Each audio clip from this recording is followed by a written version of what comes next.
When rotation comes to Pokemon TCG Live on Thursday, March 27th, alongside the release of Journey Together, the 8 default free decks given to every player will change. So if you've yet to at least download TCG Live, or you know someone who might be interested in the game, tell them to play it before Thursday morning. Because it's literally 5 minutes of work to get the 8 2024 free decks, which will no longer be available after that date. As a quick refresher, those 2024 decks are Charizard, Chien-Pao, Goldengo, Giratina, Zoroark, Lugia, Mewtwo, and Roaring Moon. Yes, the V-Stars are leaving standard with rotation, but free is free. Okay, until March 2026, these are the 8 free decks you receive for simply logging into TCG Live. They include Charizard EX, Dragapult EX, Goldengo EX, Greninja EX, Hydreigon EX, Mamoswine EX, Pikachu EX, and Raging Bolt EX. Yes, they doubled up on Charizard and Goldengo, and this is like the 6th time we've been given a Charizard deck for free. In total, 5 of the decks are headlined by a Terra, and Mamoswine is the only actually new 2025 deck. Before I get to my ranking, here's some highlights of the staple cards you get for free, which are integral for building decks in 2025. First up, the Ace Specs. Priced at 600 trade credits if you wanted to craft them, each deck has a different one, meaning you're saving 4,800 credits with just these 8 cards. That's nutso. And it's not like they included Poke Vital A or Dangerous Laser. Aside from Hero's Cape and Precious Trolley and Unfair Stamp, all the best ones are here. To the new players watching this who might be confused, you can only have one Ace Spec in your deck, and every deck should have one. If you don't know which one is right for the job, just go with Prime Catcher. As for the free Pokemon, there's a lot. Basically, you have everything you need to get started. While there are a few holes that you need to fill, cards like Pheasantipty EX, Squawkabilly EX, Mew EX, Fanrotom, Dunsparce, Noctowl, Dusknoir, Rapska, and Pidgeot EX, which all go in many different decks, are included for free. Plus, you have the headlining attackers like Charizard EX, Dragapult EX, Raging Bolt EX, and Goldengo EX, who make up some of the best competitive decks in Standard. Switching to the trainers, we are absolutely spoiled. Despite all the other massive issues with TCG Live, they've always done a great job giving players access to a wide variety of cards for free. These starter decks are no exception. While Professor's Research is randomly missing, the other most played supporters in Arven, Iono, Boss's Orders, and Crispin are all present. You can also play with your balls while eating some poffins all day long, which help grab your Pokemon from deck. Artisan, Area Zero, and Gravity Mountain are all great stadiums, and you have TM Evolution and Defiance Band as great staple tool cards. With all that out of the way, let's get to my ranking of the 8 free decks. Keep in mind that this is based on my knee-jerk reactions to the list as they are and doesn't include any potential upgrades you can make. Like a Miltank, I'll be milking these decks for all they're worth and do a separate upgrade guide video. I've also not been able to get my feet on any of them yet, though considering that most of them don't include any new Journey Together cards, I could have played them now, but that would require far too much work. Besides, I'm a Prestige 2 player in PTCGL, I think I know what I'm talking about. Oh, and to all the new players out there, TCG Live doesn't have a starter deck format, so if you go into Ranked or Casual, you will be facing tryhards with fully blinged out decks. In fact, you should probably avoid Casual and just stick to Ranked. You have a much better chance of facing players of a similar skill level in Ranked. Anyways, number 1 is Raging Bolt. It's the closest to a Tier 1 competitive deck and has all the pieces you need to destroy other trainers.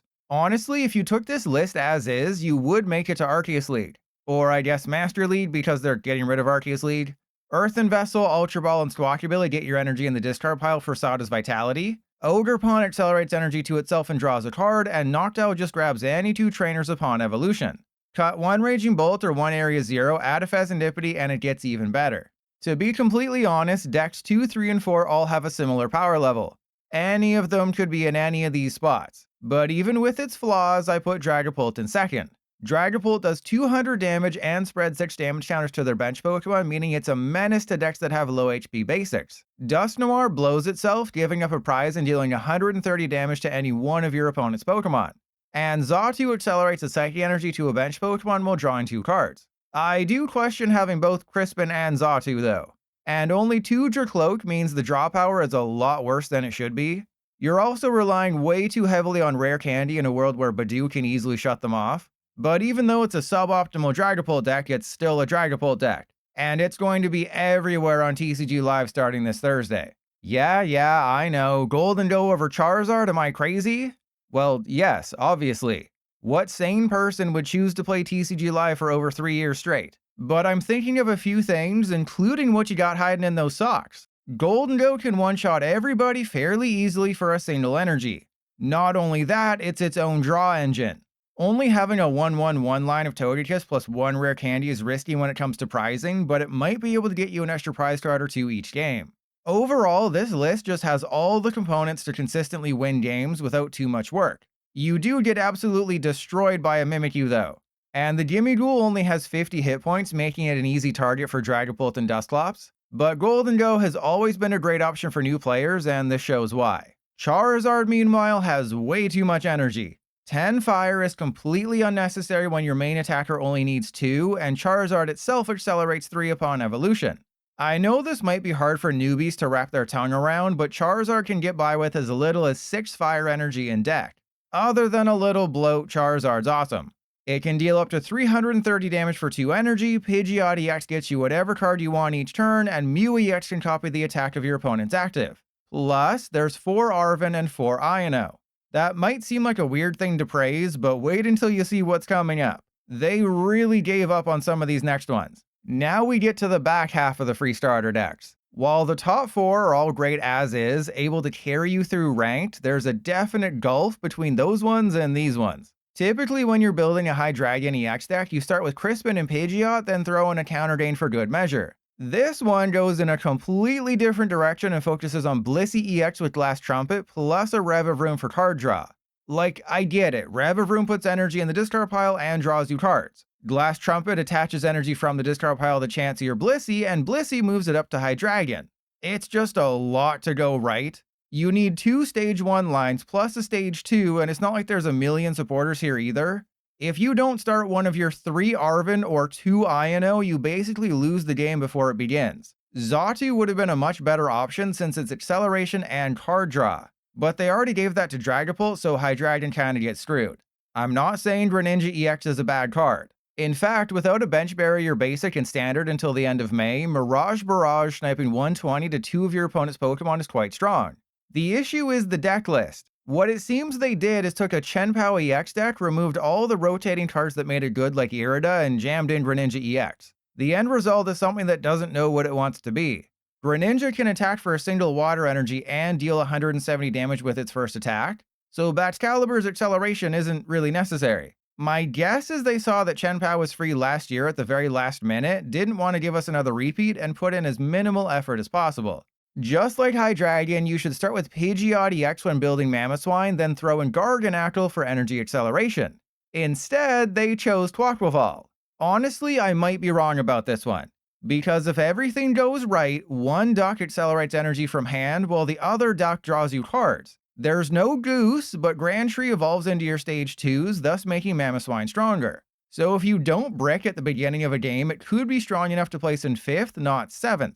The issue is that Mamoswine isn't out yet, so we'll have to wait and see how it actually performs. So if you're bored of the top 4, I suggest trying Mamoswine as your 5th and seeing how it goes. I don't know what the Pokemon Company International got into, but it must have been that good stuff Hisuian Typhlosion is on. Because this deck is trash. I mean, it's a Pikachu EX deck with Secret Box as the A-Spec instead of Sparkling Crystal. That's unfathomable. And it's another YOLO situation with the supporters, giving you just 4 Arven and 2 Ino. I guess what they were going for is using Ino's Kilowattrel to draw cards, except you have to discard a Lightning Energy attached to Kilowattrel to do that, and there's only 3 in the entire deck. Blaziken EX is your energy accelerator, attaching 1 from the discard pile to anybody, and Pikachu discards 3 energy upon attacking. But holy crap, no. You basically need all 3 Blaziken in play, plus Power Glass on Pikachu for this thing to even function as a semi-decent deck. If you value your sanity, never play this, and just be happy that Blaziken and Kilowattrel are free. That's not the end of the free decks being given out on Thursday. Simply by logging into TCG Live between March 27th and May 29th, you'll receive this Hop Zacian EX deck. Archaludon's going to be a top deck all year, and you get a full 3/3 line in addition to almost all of the best Topps cards. It's truly amazing. And by reaching tier 34 on the Journey Together Battle Pass, this Zoroark EX deck is free. It's not perfect, but you get another A-Spec and Unfair Stamp, plus the guts of a B tier end Zoroark EX deck. Now that we know all the free decks going live on Thursday, I can update my Journey Together crafting guide again. Before all this, it would have cost 20,000 trade credits to get all the best cards. Once you factor in every card in the free decks plus my questionable math skills, it's only around 12,500 trade credits now. And if you wait for the Zoroark deck at tier 34, that number goes down to 8 or 9,000. The main takeaway from this video should be that Pokemon TCG Live is the best digital card game for new players. You get 10 free decks for simply booting it up, and they all feature awesome staple cards to use in any deck you want to build. Of course, the opposite side of that is you have to deal with constant game-breaking glitches the dev has no idea how to fix. But nobody's perfect, right? I'll be showing you how to upgrade these decks very soon, so make sure you're subscribed. I'll also talk a little bit more about the strategy because I know I glossed over a lot of important things. But if you want to know more about how to play the decks right now, check out my previous Journey Together post-rotation videos, which I'll link in the description. Or just, watch me live on Twitch almost daily at 2 p.m. Pacific, 5 p.m. Eastern. The bonus about that is you get to tell me how handsome I am while also giving me money. It's a win-win for both of us.